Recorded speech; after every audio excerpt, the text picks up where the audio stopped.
Billionaire entrepreneur Mark Cuban reacted on America's Newsroom Tuesday to Joe Biden's criticism of President Trump's response to the violence that has erupted following the death of George Floyd while in police custody, saying that the presumptive Democratic nominee took a page out of the Trump playbook.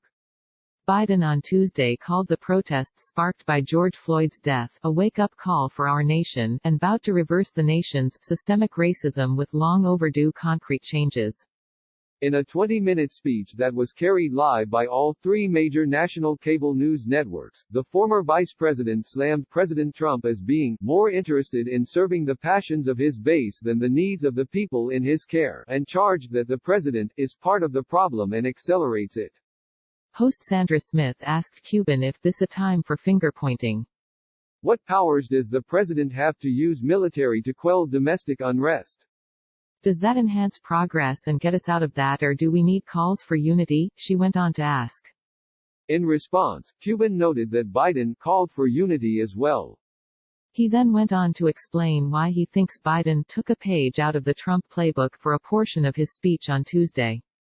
It's not like the president isn't one to cast blame on whoever he can, Cuban said. But I think, more importantly, he was trying to demonstrate a contrast in his approach to dealing with circumstances like this versus the president. Cuban explained that he thinks Biden tried to show empathy, depth and substance, which he said are all challenges for President Trump.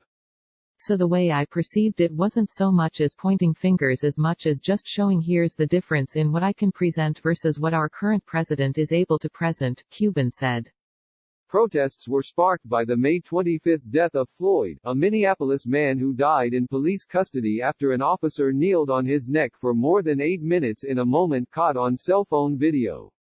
The officer, Derek Chauvin, was fired from the force and has been charged with third-degree murder and second-degree manslaughter in the case. Crowds across the nation have seized on the racially charged incident to demand justice, but the protests have devolved into riots in many cities, culminating in days of carnage. Click here to get the Fox News app.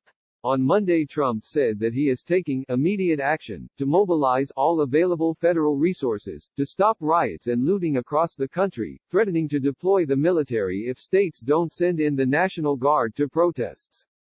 Fox News' Morgan Phillips contributed to this report.